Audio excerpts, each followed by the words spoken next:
मैं 2-3 दिन से ये सोच रहा था कि इस विषय पर चर्चा करूं कि ना करूं।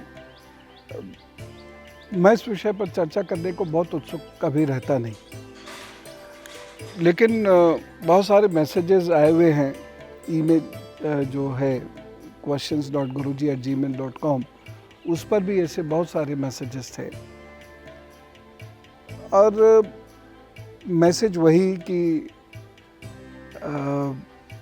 मेरा बॉयफ्रेंड ने अब मना कर दिया है, कोई कहता है मेरी गर्लफ्रेंड ने अब मना कर दिया है।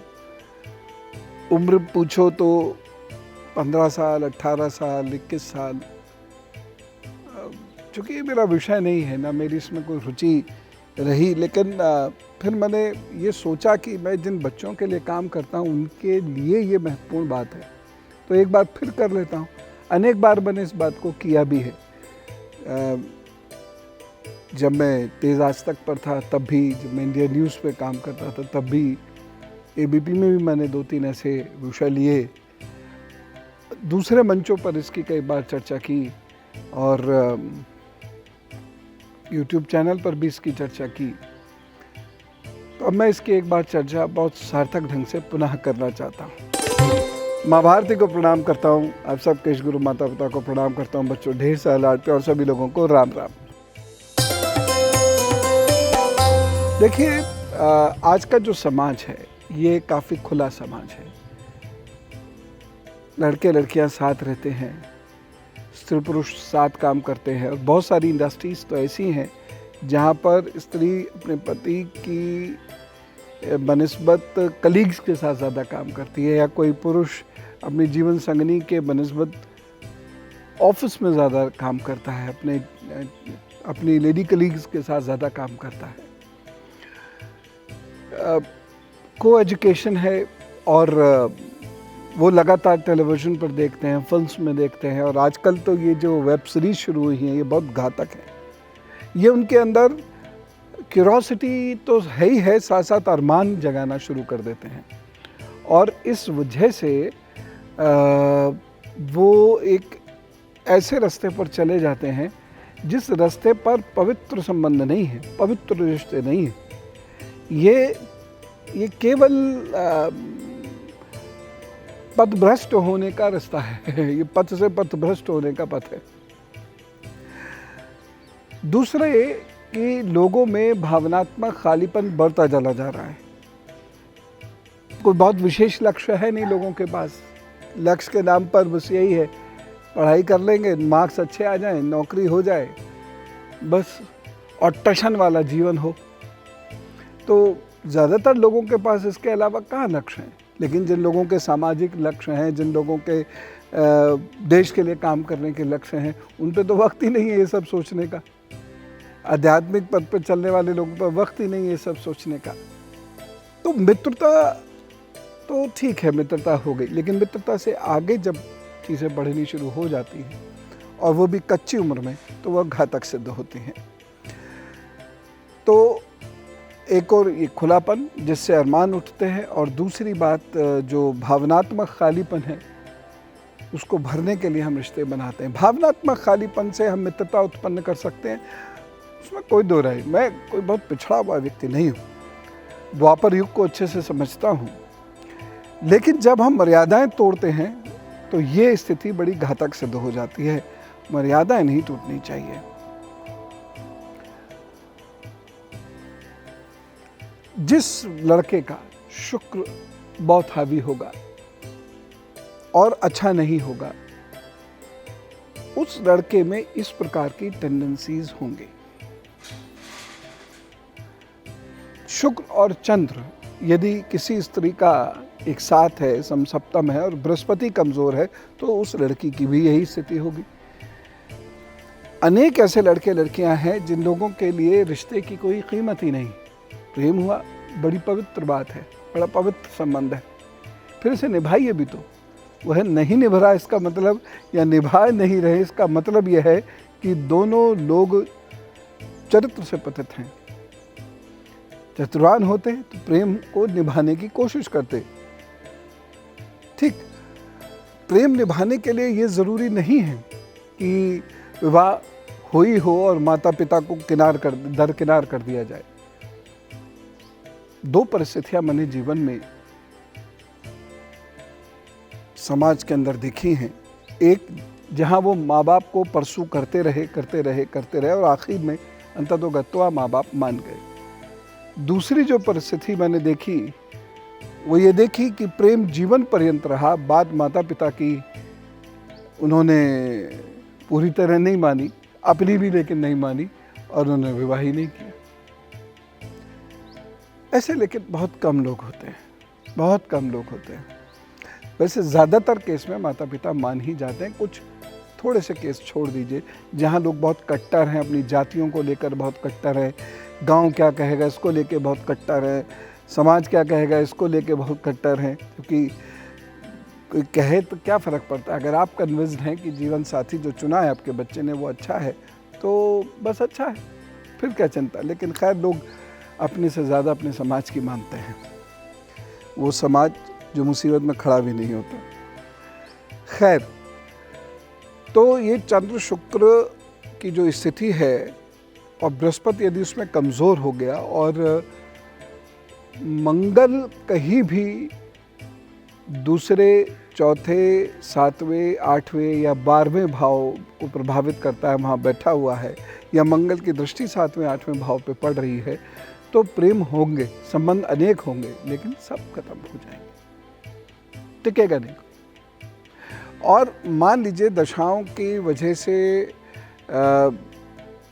विवाह हो भी गया तो विवाह नहीं टिकेगा। तो ऐसी बिटिया को इन सब से बचना चाहिए। बातचीत करिए, मित्रता अपनी जगह है, लेकिन निज संबंध में उसे परिणत नहीं करना चाहिए, क्योंकि उसका भविष्य नहीं होगा। और जब प्रेम संबंध टूटेगा तो क्रोध, आत्मग्लानि, बेइज्जती की फीलिंग, ये आपके अंदर और बुरी भावनाएं भर देगी, जिससे कि आप और ज़्यादा पथभ्रष्ट होंगे। यही लड़कों के साथ स्थिति है। अगर शुक्र अच्छी स्थिति में नहीं है, बृहस्पति से नियंत्रित नहीं होता है, और मंगल जो है सप्तम अष्टम को प्रभावित करता है, शुक्र को प्रभावित करता है, तो भी यही स्थिति बन जाती है। बृहस्पति अगर अच्छा है तो कोई फर्क नहीं पड़ता, लेकिन बृहस्पति यदि कमज़ोर है या नीच का है, या बृहस्पति नवमांश में खराब हो गया है, या भाव स्पष्ट में बृहस्पति बदल गया है, तो ये कमज़ोर माना जाएगा।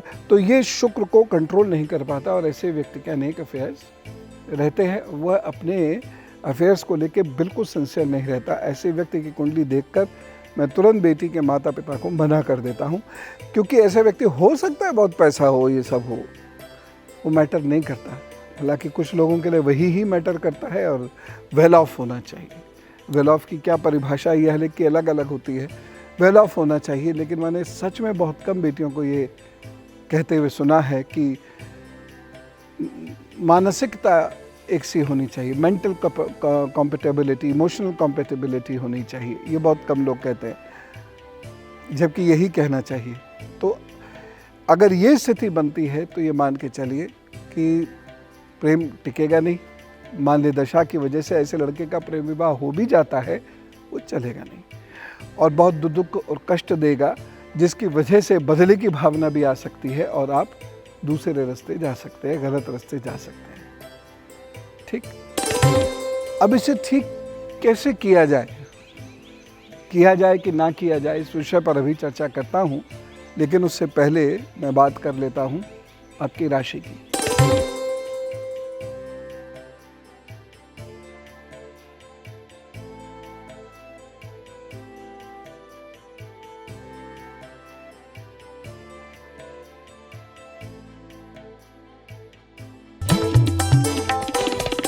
मेष राशि के लिए दिन अच्छा है, खूब मेहनत कीजिए, आगे बढ़ने के अच्छे अवसर आपको मिलेंगे। वृषभ राशि के लिए भी समय ठीक है, आपको लोगों से सपोर्ट, सहायता मिलती हुई दिखाई दे रही है, खुश रहेंगे। मिथुन राशि के लिए खुशियाँ थोड़ी सी कम होती हुई दिखाई दे रही है। आप इस दिन पक्षियों को दाना पानी ज़रूर दे दीजिएगा। कर्क राशि के लिए ये समय ठीक है, अनुकूल है, प्यार मिलेगा। प्रशंसा मिलेगी, कार्य आगे बढ़ेंगे, लेकिन स्वास्थ्य की दृष्टि से थोड़ा सा कम रहेगा मामला। इसलिए कुछ नहीं तो 11 बार महामृत्युंजय जी का जप अवश्य कर लीजिएगा। सिंह राशि के लिए समय अच्छा है, खूब मेहनत से आगे बढ़ने की कोशिश करें। सूर्य को जल देना या गायत्री का जप करना मत भूलिएगा। कन्या राशि के लिए भी समय अच्छा है, इसलिए खूब मेहनत करें, आगे बढ़ने के अच्छे अवसर आपको प्राप्त होंगे। अब तक की तरक्की होती हुई दिखाई दे रही है। तुला राशि के लिए अपने घर के लोगों के स्वास्थ्य को लेकर समय कमजोर है, बाकी कुल मिला के समय ठीक है, चिंता ना करें। वृश्चिक राशि के लिए क्रोध की वजह से, स्वास्थ्य की वजह से कुछ परेशानियां खड़ी होती दिखाई दे रही हैं, इसलिए आप सुंदरकांड का पाठ कर लेंगे तो बहुत अच्छा रहेगा, या नहीं तो हनुमान चालीसा का आप पाठ कर लीजिए, और नहीं तो ओम रुद्राय नमः का जप कर लीजिए। धनु राशि के लिए ये समय बहुत सोच विचार के चलने वाला है, खासतौर से दोपहर तक का समय बहुत सोच विचार के चलने वाला है। उसके बाद चीज़ें ज़रूर बेहतर होंगी। यदि आपके घर में चांदी का कोई छल्ला रखा हो या सोने का कोई छल्ला रखा हो, उसे धारण ज़रूर कर लीजिएगा अपनी प्रथम उंगली में, इंडेक्स फिंगर में। बाकी कुल मिला के समय ठीक है। यदि ये नहीं मिले तो आप क्या करेंगे, ओम रुद्राय नमः का जप ज़रूर कर लीजिएगा। मकर राशि के लिए समय अच्छा है, अनुकूल है, मेहनत करें, आगे बढ़ने के अच्छे अवसर मिलेंगे, मेहनत ज़रूरत से ज़्यादा करनी पड़ेगी। कुंभ राशि के लिए समय थोड़ा सा कमज़ोर है, अब अपना विशेष रूप से ध्यान रखिएगा, सेहत का विशेष रूप से ध्यान रखिएगा, और इस दिन पैसा कहीं लगाने का या इन्वेस्ट करने का मत सोचिएगा। मीन राशि की बात करते हैं, समय आपके लिए अनुकूल है, खूब मेहनत से आगे बढ़ने के लिए बहुत सारे रास्ते खुल रहे हैं, और प्रशंसा प्रतिष्ठा ज़रूर आपकी बढ़ेगी। तो कुल मिला के समय अच्छा है, लेकिन पीठ और पेट का ध्यान ज़रूर रखिएगा। ओम नारायण नमो नमः का जप करें, अपने काम पे चलें। अब मैं उनकी बात करता हूं जिनका है जन्मदिन। तो जिनका भी जन्मदिन है, उन्हें जन्मदिन की ढेर सारी शुभकामनाएं। आपके जो आगे आने वाले 12 महीने हैं, इसमें 15 जनवरी तक का समय बहुत अच्छा नहीं है, इसको बहुत ध्यान से बिताने की कोशिश कीजिएगा, नहीं तो प्रॉब्लम्स होंगी। कोई बड़ा परिवर्तन मत कीजिएगा, कोई बड़ा निर्णय मत लीजिएगा। व्यवसाय के निर्णय, कोई घर खरीदने का निर्णय या वाहन खरीदने का निर्णय मत लीजिएगा। लेकिन फिर भी कुल मिला के समय ठीक है, इसलिए आपके काम रुकेंगे नहीं, खिंची जाएंगे। एक पीतल या सोने का छल्ला अपने इंडेक्स फिंगर में ज़रूर धारण कर लें बृहस्पतिवार को, बाकी प्रभु जी सब ठीक करेंगे। All the best.